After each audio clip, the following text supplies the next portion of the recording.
big fan of Singapore and especially English language syllabus. It's just beautiful, and I'm just so happy. To have the opportunity to listen to the implementation of national curriculum in Singapore. Jason is going to talk about this. Okay, let's welcome him with a big hand.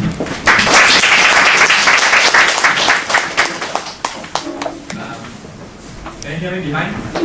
Yeah, just usually not using it. If it's too soft, perhaps you can let me know. Can you hear me behind that?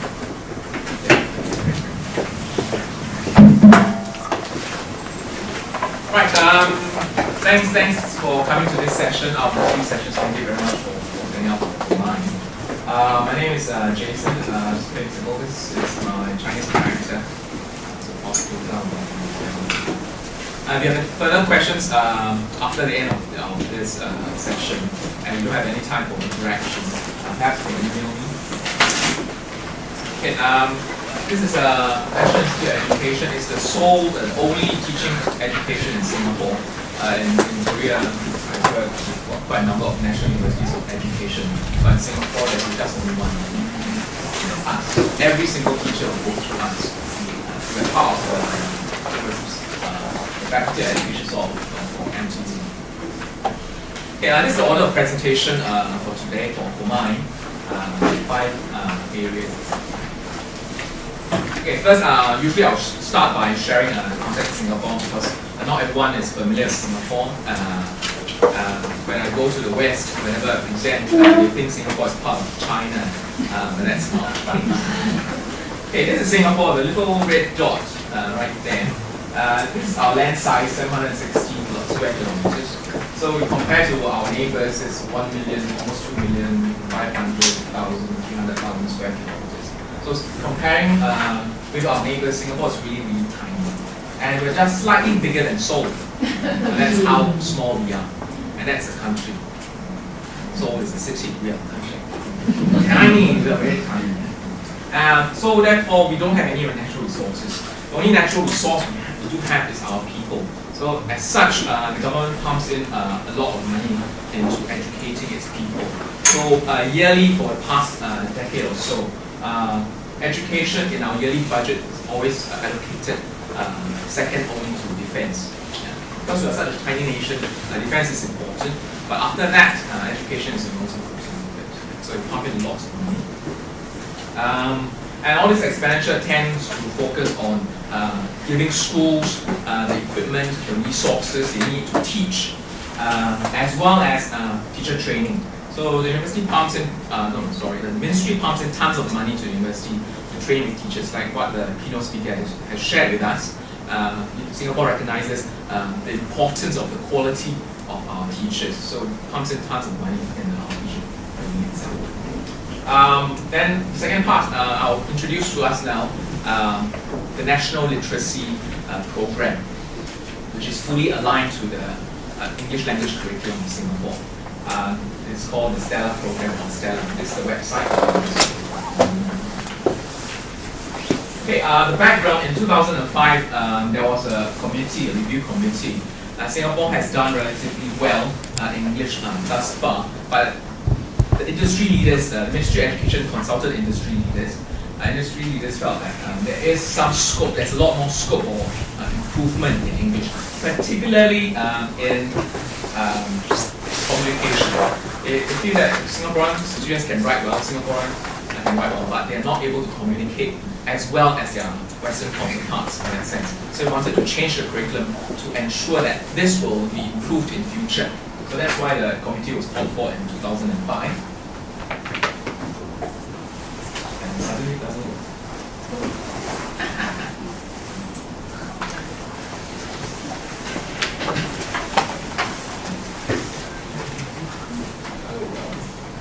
Murphy's Law. Anything will go wrong will go wrong. Okay.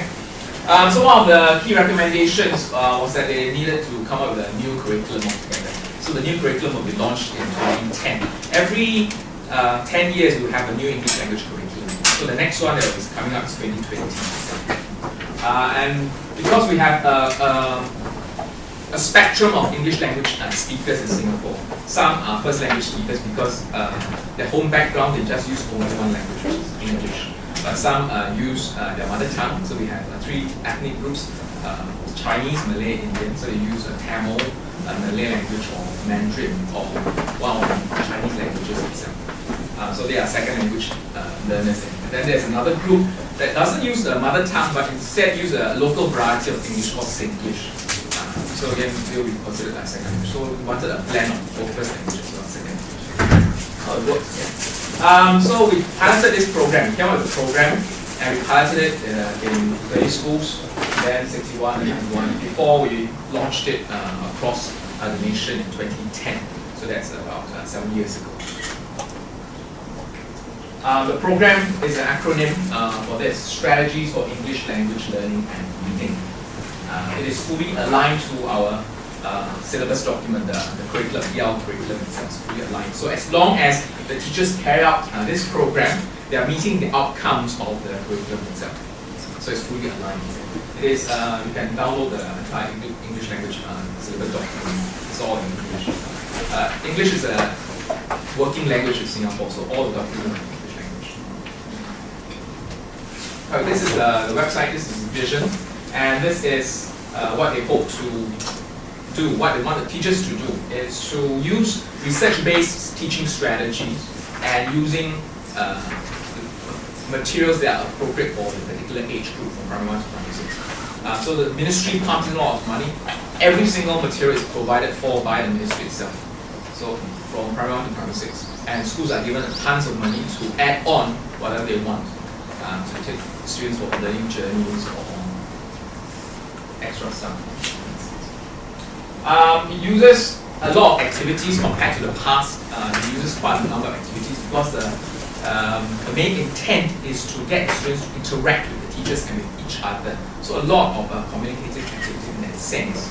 And uses books, texts, rich texts, because we want to entice the students to be interested in their learning. So it uses authentic big books. These are actually trade books. These are books sold in the market for children.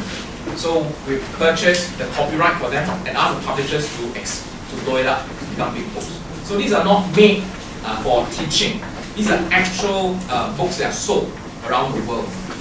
So it's an authentic text in that sense. So we're using authentic text. And then for middle and upper primary, which means it's our grade 3, grade 4, and grade 5, grade 6. We use, instead of big books, we use text. These are again text, authentic text as well. So from newspaper articles, Times Magazine, Newsweek Magazine, but simplified versions. And then using different resources to add on. These are meant to contextualize their learning of the language itself. So the environment is filled with a lot of talk, filled with a lot of discussion about the text, about the stories, what they're interested in. So to put themselves as one of the characters to respond to that.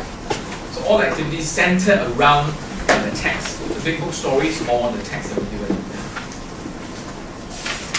And these are the resources given by the ministries. Ministries purchase the copyright and purchase all the big books and all the text.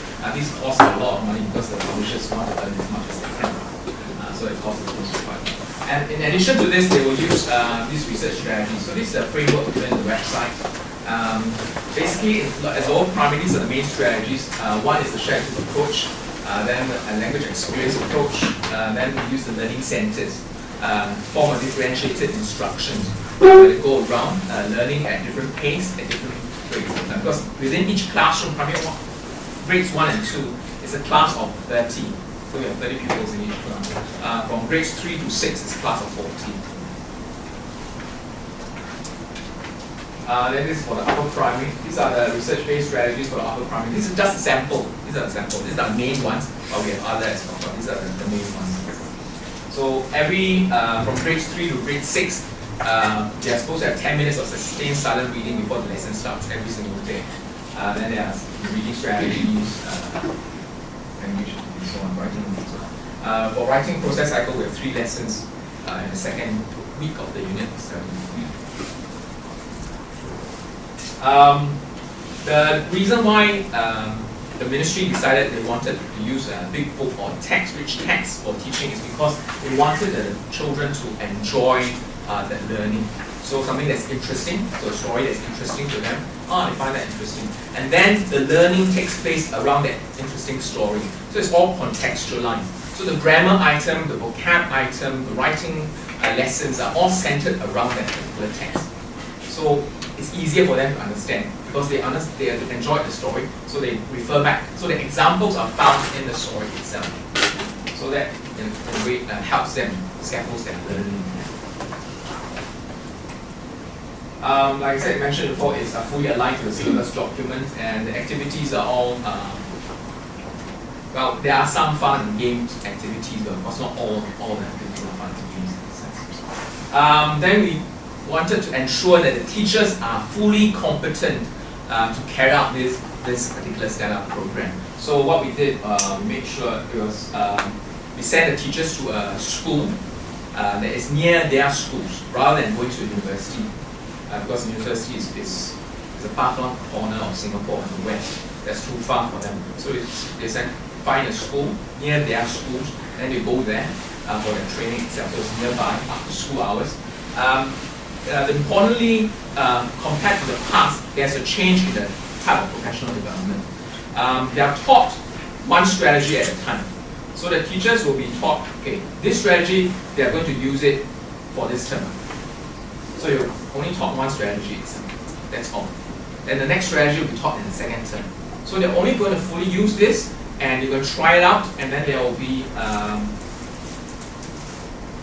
a mentor assigned by the ministry to go to the classrooms of these teachers to observe how they are using this particular strategy for that one term. So that we want the teachers to be fully competent and skilled in the use of that one strategy. So the feedback was given during that session. These are non-evaluative observations. As we all know, teachers don't like to be observed by other people. They like to teach alone in their own classes. So the ministry was very clear about this. This is non-evaluative. The observation feedback, observation notes will only be kept between the teacher and the ministry mentor. The school head department, school principals have no access to this observation. So it's non-evaluative. So the teachers are more comfortable, are more willing then to share their fears, their anxiety about using this particular strategy. Then this continues. So the next term another strategy, then another term another strategy, and another term another strategy. So it adds on for that year itself. Then it is also this is what we call a just-in-time model. Then we train primary 1 first year, the next year for the school, the primary 2 teachers, then primary 3 teachers slowly. So by the end of 6 years, all the teachers will have been taught the different strategies. So this is, for example, this is the national implementation itself. First year, only all the primary 1 teachers were trained, then second year, all the primary 2, primary 3, primary 4. So that's it. Okay, then just the context itself. Okay, Fullan mentioned, well-known curriculum researcher Michael Fullan mentioned that whenever the ministry, the government pushes a curriculum, it's always bound to fail. Because teachers will never do it exactly as what the government wants. Because we all have our own pupils, we all have our own students, and they all have different learning needs. So teachers will definitely make changes to it. That's guaranteed. Yeah. In 2008, there was this paper that was published to assess, evaluate the 2001 syllabus implementation, the one before the Stellar program called 2010, and it found that it's a failure. That's right. They corroborated what Michael Fullan said. 2001. They felt it was a wonderful syllabus, but when it went to the classrooms, teachers are not carrying it out. Teachers, instead, what did they do? The worksheet culture. Teachers, the schools were printing tons and tons of worksheets to prepare the students for something that we're all very familiar with, the exams. Yeah. So the ministry took this finding and decided for 2010, we want to avoid this. We want to avoid this. Of course, we cannot have 100% fidelity but we want it to be as close as possible. So this study, in a way, is to find out whether this 2010 model of implementation, this cascade model, level by level, term by term, is as successful, will be successful. So this sample is a study of 2 schools. So we studied the teachers. We followed the teachers for 2 terms. These 2 schools, we use a maximum variation sampling technique. Okay. One school is a typical government school, which means main source of funding is from the government and nowhere else. The other one is what we call a government-aided school. It belongs to a clan association because in Singapore, 70% are Chinese immigrants from 18th, 19th century. So in the past, we established a clan association. So different parts of China, we have different clans in that sense. So of course, we are not affiliated with China. It's just that we want to take care of our own community. So we have clan association. So they set up their own schools. So these are all government-aided schools, whereby the government still gives them the same funds, same amount of funds. But in addition to that, they get a clan association funds. In addition to that, because it's such an old school, they get alumni funds as well. Then in addition to that, because it's so, the principal is so interested in research, the principal has partnered industry leaders, industries, and the universities, so they get extra sources of funding. So every day in this particular school, there's one research team going into the school. So there are 5 different research projects going on in that particular school, and it's got tons of money. So compared to a typical government school, it has a lot more money, a lot more resources in that sense. Then these are the tools we use. We did a questionnaire. We observed the teachers for 2 terms. We video recorded their lessons because we felt that if we were just to go in for 1 lesson only, the teachers will put on a show for us. So we went in and observed them daily. We put in the video camera there and observed them daily. So initially, like we expected, the first few days, they put on a show.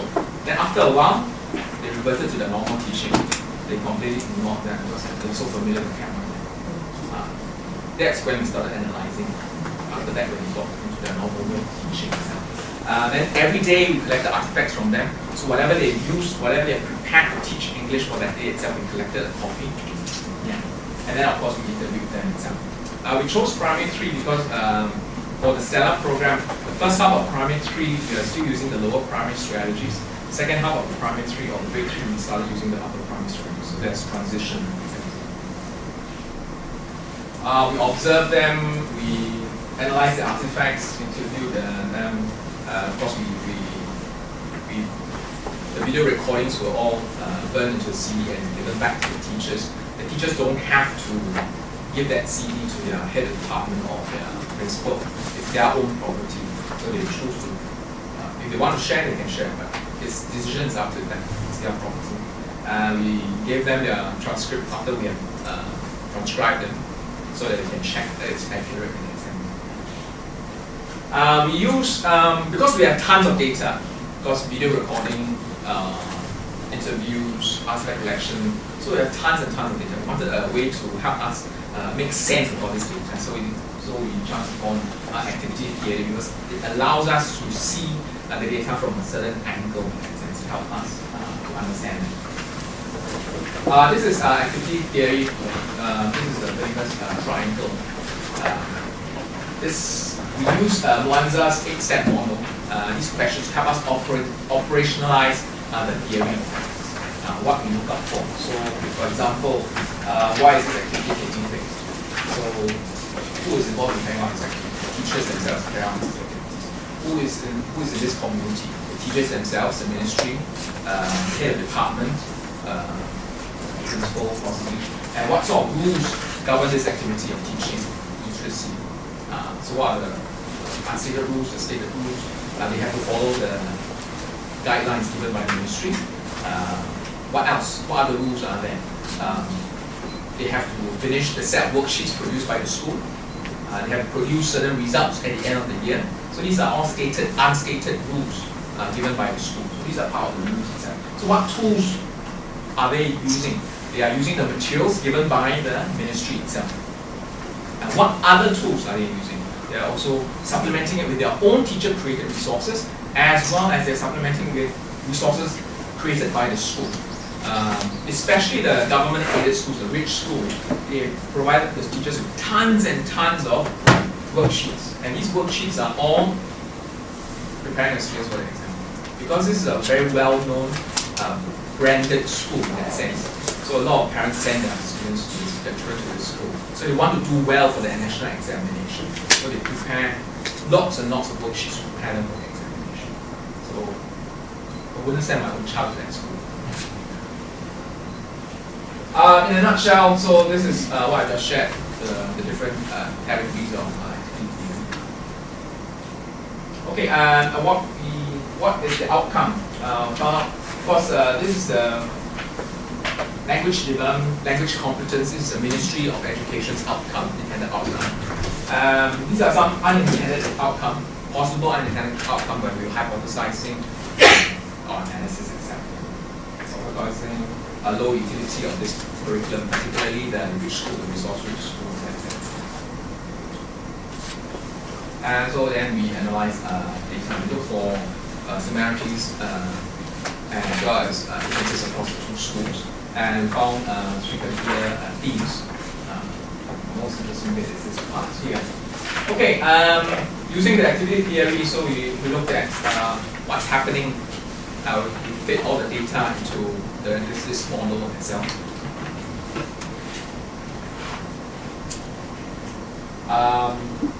And we found two contradictions. Contradictions are important in activity theory because contradictions highlight to us what is the tension created within the system, and it's only the resolution or identification of these tensions that will help us improve that particular system. Particularly the secondary contradiction, because that was the one that will push teachers or the subjects within the system to change.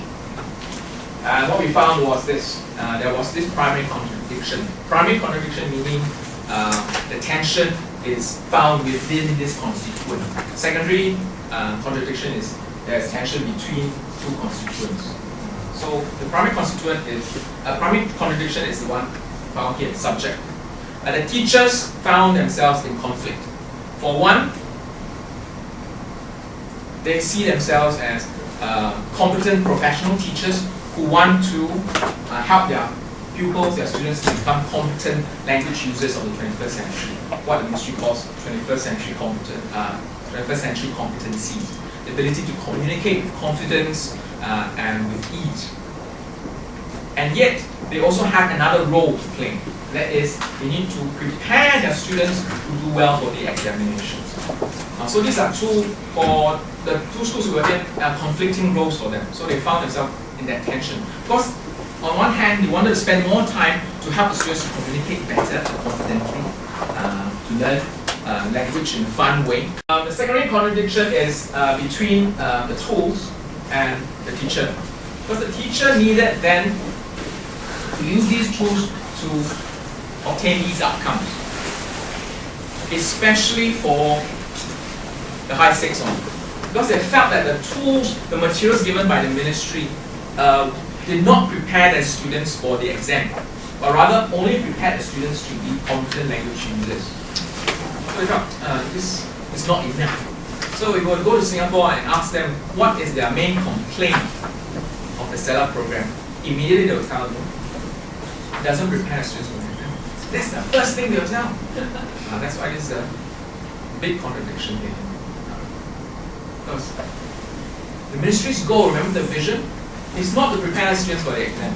The ministry's goal is to prepare them to be competent language users, confident enough to go anywhere else in the world and to present and communicate in English. That is the ministry's goal. But the school's goal and society's goal in Singapore is you must do well for the exam. Familiar? Okay, because they have limited understanding, we found that they had limited understanding of the STELLA program. Because in the ministry's perspective, as long as they carry out the program with fidelity. The students will acquire the necessary language skills. And with these necessary language skills, they will be able to do well in the exams. The focus should not be the exams. The exam is secondary. Primary is competency. But for this, the teachers who are carrying it out, their focus is still in the past. They have not changed. It's still on preparing the exams. And so therefore, the tool that they were given in felt is not particularly useful. So they couldn't understand this bit. They could carry out the activities, they were well trained to do it, but there was this particular tension, this competition.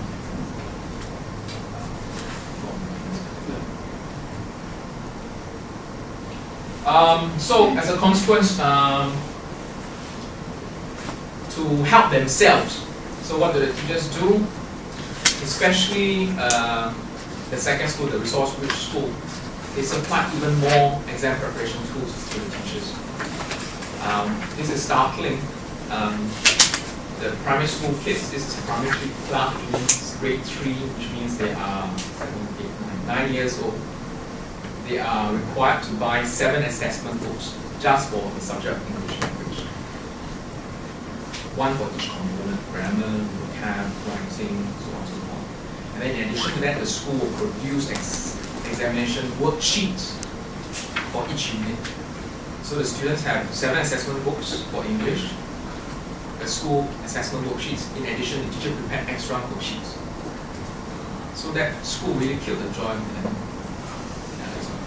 So a resource, a well-regarded school, a well-known school may not be the ideal school in that sense. So as a result, we found that they made so much adaptations, they added on so much that it's no longer the Stellar program. Even though officially in the website it says they're using the Stellar program, but we went to the school to observe them, they are not using the Stellar program because they made so much changes. So this is what we call, they've gone beyond the point of drastic mutation. Yeah, this is curriculum.